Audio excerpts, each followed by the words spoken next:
The Christian Andreacchio case was prematurely closed by authorities, but many questions remain. Come behind the curtain and follow private investigator Sheila Wysocki as she uncovers the truth about what happened to Christian. This is Without Warning. Warning: the following episode contains elements that are graphic in nature. Listener discretion is advised.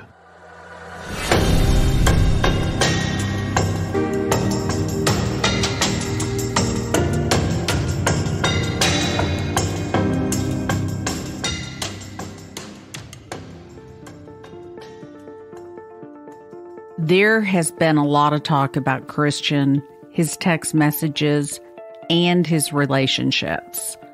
One relationship that hasn't been explored is Dylan Swearingen and Christian.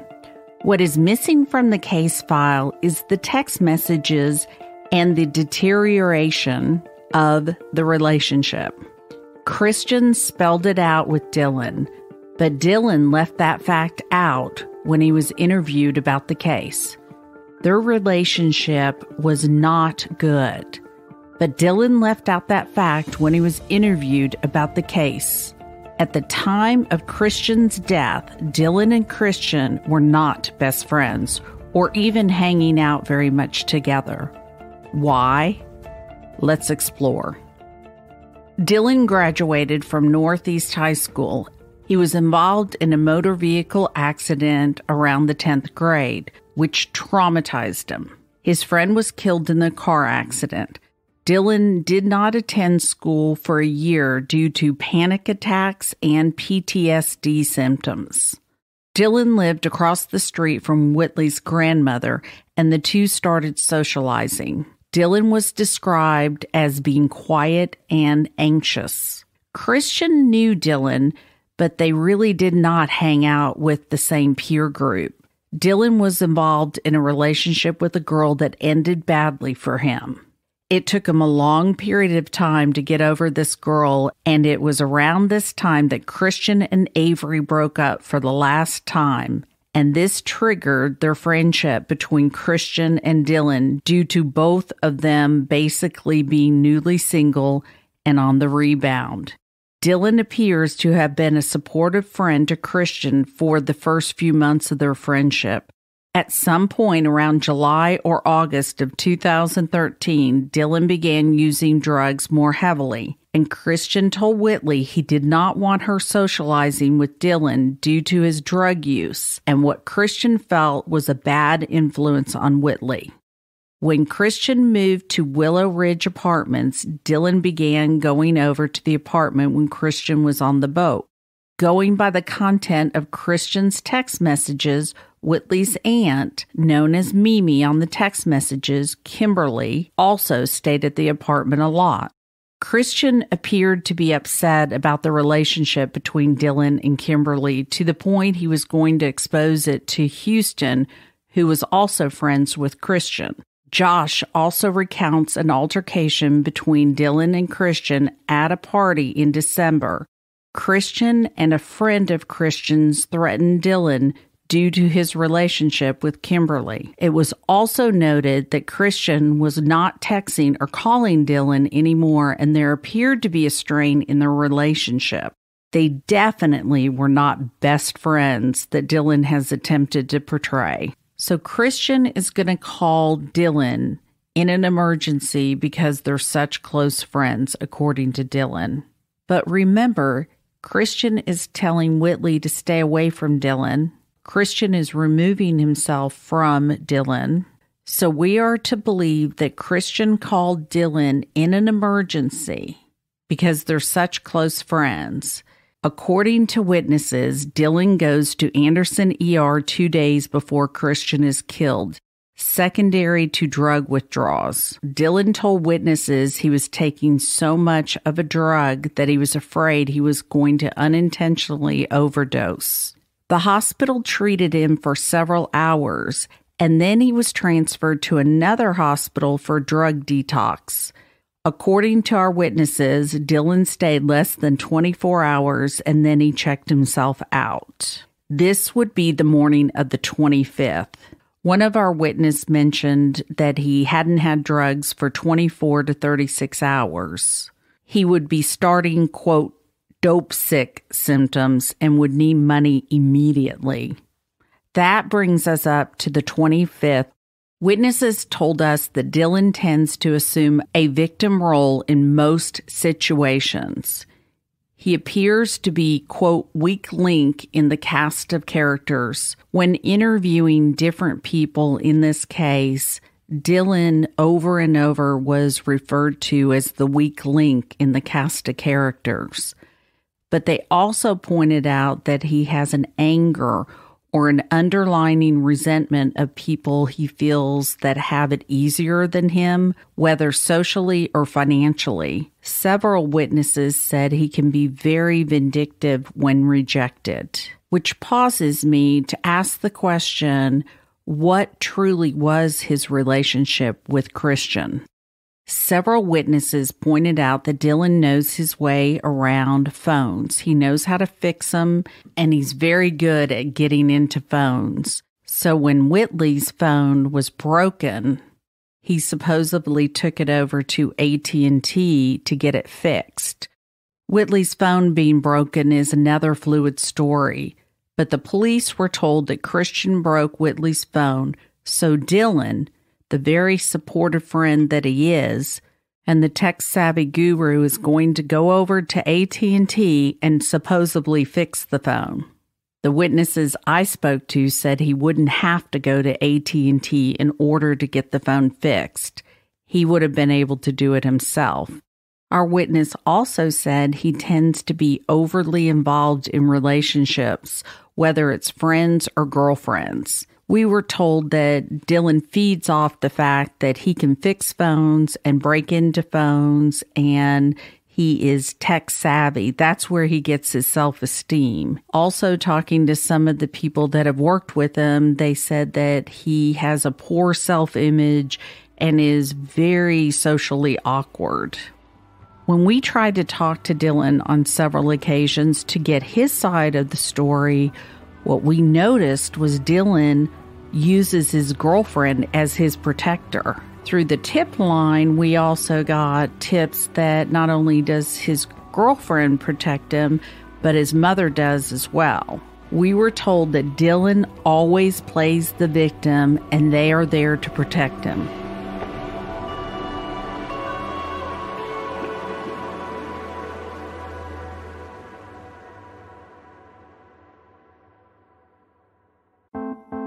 And you're hoping the foot matches the hand, because if it doesn't, now you have multiple bodies that are dismembered, either washing up on the shore or being dumped there.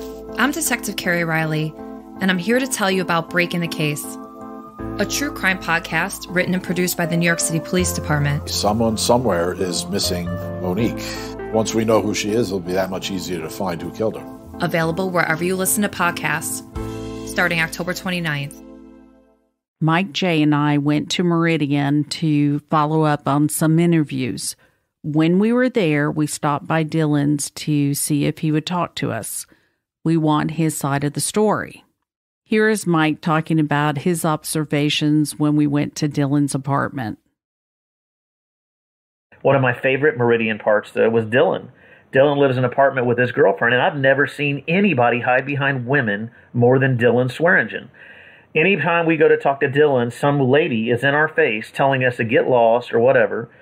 He doesn't have whatever, I don't know, he doesn't ever want to talk to us. We'll see him peeking out of the blinds of the apartment. The girl he lives with, her mother runs the apartment complex, which complicated us talking. Sheila and I went down and knocked on the door, and the girlfriend was very nice to us at first, and then it's just kind of like it started building. The anger started building in her, and then before she told us off. And we knew Dylan was behind the front door because of two things. Number one, we could hear him scurrying. And number two, there's a dog barking, and suddenly the dog goes silent when someone approaches. And the dog's only going to go silent if the owner or somebody the dog's comfortable with is quieting the dog. And so we knew Dylan was behind the door, and the girlfriend's out there, cursing at us or whatever. Another thing with Dylan, we had found out where he worked. And of course, we went over there, and he was no longer working there. There seems to be a pattern of him not keeping employment. Whitley and Dylan are two key people that we wanted to get additional information from. A lot of things have come to light we wanted more clarity on.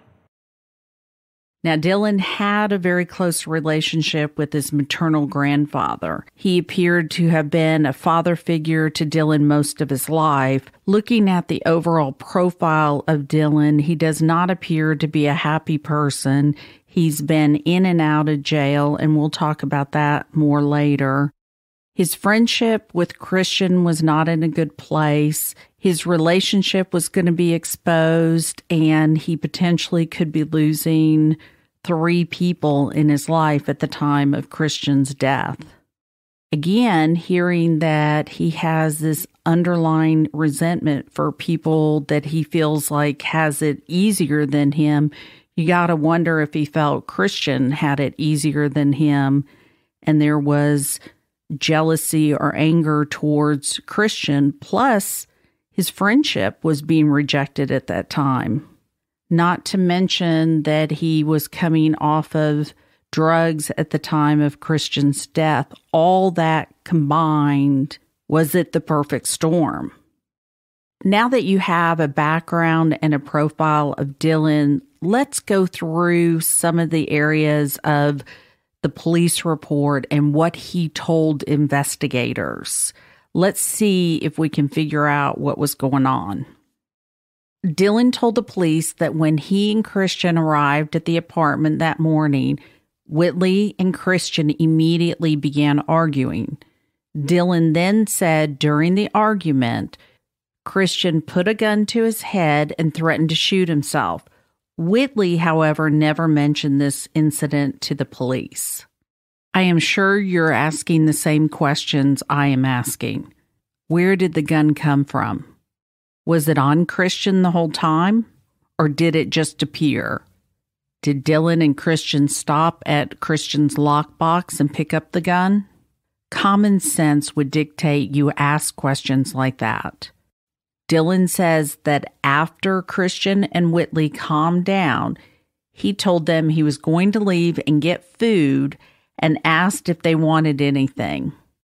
The Chick-fil-A story is very fluid. Depending on who you're listening to or what report you're reading, Dylan has Chick-fil-A before and after and in between the gun incident. Dylan finally lines up the Chick-fil-A story with Whitley. Dylan says Christian gave him his debit card and told him to pick up the food. Remember, Dylan has been in the hospital. He's coming off of drugs, and Christian then, we are to believe, hands him his debit card. Okay, so let's go through this. Christian and Whitley fight. He puts a gun to his head. When everything calms down, Dylan is given Christian's debit card to go get food and also told him to go to the credit union to get the money out of his account. Now remember, Dylan had been in the hospital. He is detoxing from drugs. He hasn't had drugs between 24 and 48 hours based on what our witnesses have told us. And Christian's giving him his debit card, even though their relationship is very strained. Christian's rejected him and told Whitley to stay away from him. And in addition, he's going to stop at the phone store to fix Whitley's phone. Oh, and by the way, the AT&T store, they no longer offered repair at that store location. And Dylan knew it.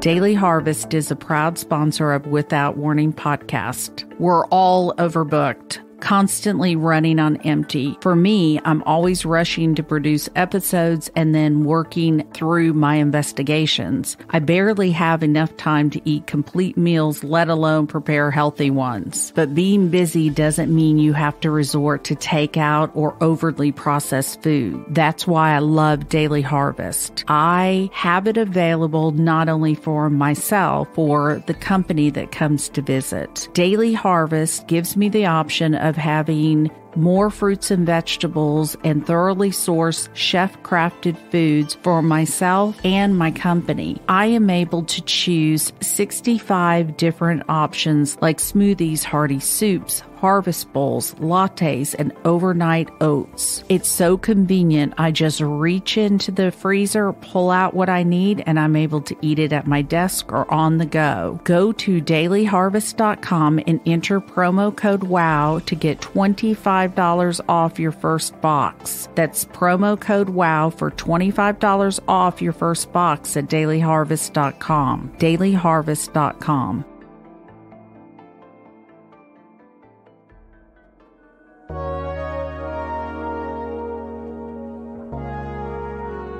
Storyworth is a proud sponsor of Without Warning podcast.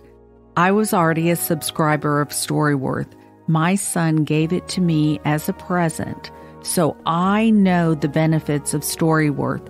I am a big fan. Storyworth sends a question each week. I can type a paragraph or I can write a novel. I can put a picture or not. I email it and it's set. At the end, they put a book together and all the questions that have been asked and answered are put into a book for us to keep. My son and I talk about some of the questions. He gets an email of the story and we can talk about it. I am able to pass down memories with my son and have a keepsake. Join me each week and fill out your Storyworth memory. Preserve and pass on memories with Storyworth, the most meaningful gift for your family. Sign up today by going to storyworth.com/wow. You'll get $20 off your first purchase. That's storyworth.com/wow for $20 off. You will enjoy the process and the memories.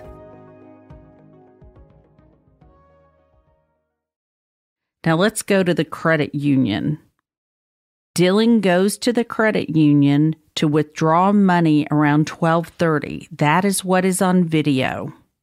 He was not able to withdraw the money because he didn't have Christian's PIN number. Why would you not pick up the phone and call your, quote, best friend to get his PIN number? Remember, he's home watching a movie with Whitley. On the credit union video, Dylan is seen on the phone talking to someone when he leaves the bank.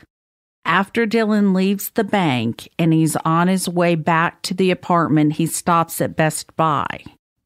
So let's play this out as if Dylan did go to Best Buy. He would park the car, walk in, go into Best Buy, and do what? Talk to this employee for how long? And then leave? What time? Walk back to the car, get into the car, and then drive to his next location, which was the apartment? How long would that take? And don't you think if the police were questioning you, you would go to that employee and say, hey man, do you remember that I was there? Or get the video from Best Buy? There's no better witness than being on a video at Best Buy at the time you say you are. So far, the only picture of Dylan being anywhere is at the bank at 12:30. So he's gone to get food, to the bank, to Best Buy. Oh, and don't forget AT&T. But according to our witness, Dylan said that AT&T was too busy for him to fix the phone that day. Remember, they had closed down the repair department, and he's now back at the apartment. This is where Dylan goes into the apartment, sees that Whitley is asleep on the couch, and then he starts looking for Christian. He does that well check upstairs in the bathroom. Of course, during the well check, Dylan said that he never entered the bathroom and never touched Christian's body. Then how did he get gunpowder residue on him if he was never in the area? Now let's go through some of the statements that Dylan made to different investigators.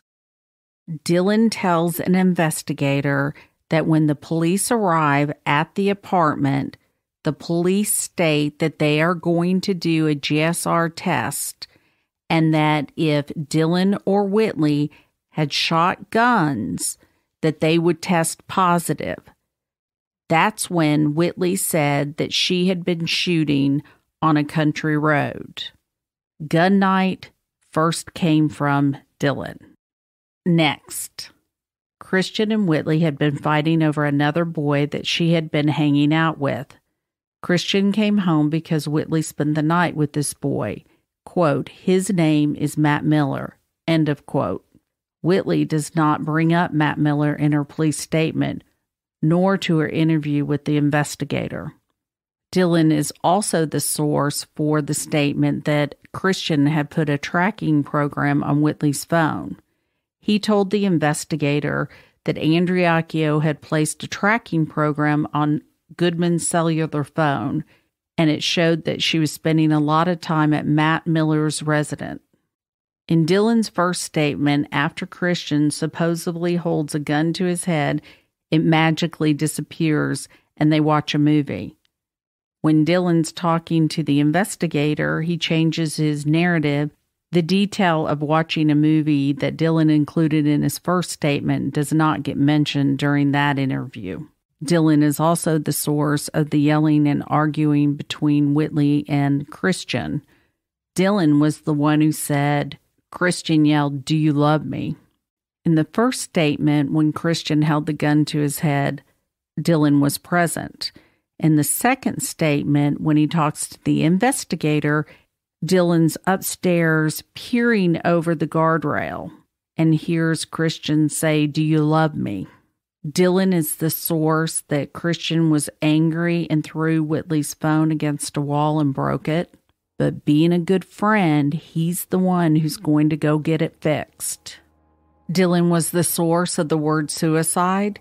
He was the one who made the 911 call and said, "We have a suicide." Even though it was Dylan who said he opened the door and did not touch the body after his well check.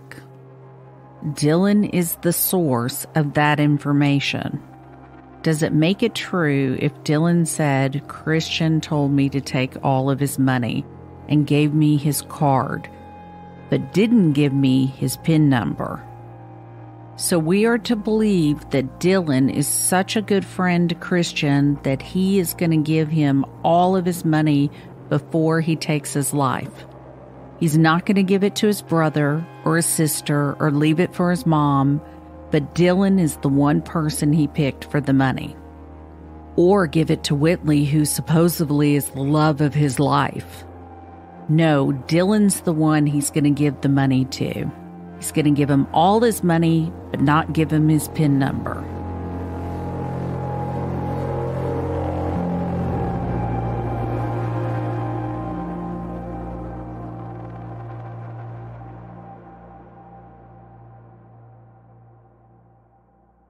Now let's talk about when Dylan met with Joe Andreacchio.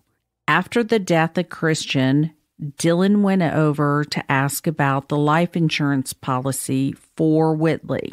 If we are to believe that Dylan is afraid that Whitley is going to pin this on him, as he supposedly told his grandfather, then why would he continue to supposedly be Whitley's errand boy? A theme that was very apparent when interviewing Christian's friends. Dylan was not Christian's friend. Dylan was Whitley's friend. One of Christian's friends talks about Dylan coming around after Christian's death. Each time, Dylan would begin asking questions regarding what he heard about Christian's death and what Whitley may have been saying about the death. When pulling all this information together, it is important to look at sources. Where does the information come from? Who says it? And are they consistent? One thing I can say, Dylan is not consistent. The information he shares, he changes. It's very fluid. Look at the discrepancies. Everyone who's listening knows that the investigation was botched. Badly. Even the investigators have said it was botched badly. And in the meeting of the Meridian minds, they agree the investigation was botched. The difference is you all are smart enough to look at the inconsistencies and see there's a problem. If we are to believe that Dylan did everything he said that day, from going to Chick-fil-A, Best Buy, AT&T, we know he went to the credit union. How much time would that take? Getting in and out of the car, driving to the places, talking to a Best Buy employee, or walking in and waiting for a few minutes at an AT&T store that doesn't have a repair department. Maybe this is a really simple case. The science lines up that it was not suicide. The stories are inconsistent. When you do an investigation, you look at the whole. You look at everything from the text messages, the investigation, interviewing witnesses. All of it needs to be taken into consideration. But one thing that really needs to be taken into consideration is the motive of the person giving the information. Should you dive deeper into what they tell you? The source of the information is Dylan. Everyone knows this investigation was botched, including the people that performed the investigation or didn't perform the investigation. They admitted on tape it was botched from the beginning. This is not a difficult case. The information from the witnesses on that day don't line up. Anybody reading through the case file can see for themselves the inconsistencies. You have to ask yourself common sense questions. I want to leave you with some jailhouse chatter. When people are in jail, they become very chatty. Dylan is no exception to that rule. Since Christian's death, Dylan has been in and out of jail. One of his former cellmates or podmates or whatever they call it in jail, this is part of the text message that was shared. Dylan set some cat up on some shit for some money, and him and another dude shot him and made it look like a suicide, while his bitch was in there tripping on bars. But they was all effed up and couldn't even get any money. I want to thank Jenny Moore for putting the research together on this episode. I couldn't have done it without her. Laurie Morrison, who you've heard on Without Warning before, a private investigator and friend, is about to start her first podcast. Here is Laurie talking about her podcast and the debut. There are so many red flags in Dylan's various statements and accounts of what happened the day Christian died. Timelines don't match, forensics don't match, and his demeanor doesn't match the situation, especially if you watch the Crime Watch Daily interview. But to me, the most glaring red flag is Christian's gun. Dylan says he took it away from Christian because he felt that Christian was suicidal. But within hours, he decides Christian is all better and not only gives him the gun back, but then leaves the apartment. Then he says when he comes back, he can't find Christian and assumes he's taking a shower. He calls out to him, but gets no answer. This does not seem to alarm him at all. He cannot get a response from a supposedly suicidal young man who he returned a loaded weapon to. And he is not alarmed? My feeling is that he's not bothered because he already knows what condition Christian is in. He already knows that Christian is dead because he was involved in what happened to Christian. It's been my privilege to have been involved with Sheila and Ray in working on Christian's case. And to everyone listening to the podcast, you're amazing. Your tips, your insights, and your support have been off the charts phenomenal. I would like to take this opportunity to invite each of you to join me on January 7th when I launch The Unlovely Truth, a podcast where we're going to explore the intersection of faith and true crime. Check out the Unlovely Truth podcast on Instagram or join the discussion on our Facebook page. Just search for The Unlovely Truth. You can also visit theunlovelytruth.com and sign up for our email list so you will always have the latest info. The next episode will be on Whitley. Because it's taking a little more time to pull all the interviews together, I'm going to take a break. The episode will be announced when it's ready. In between that time, I will be talking to my Patreon people and sharing some behind-the-scenes information. I will continue the conversation with bonus episodes on my Patreon page without warning. Please go to withoutwarningpodcast.com and buy a t-shirt and show your support to Christian Andreacchio.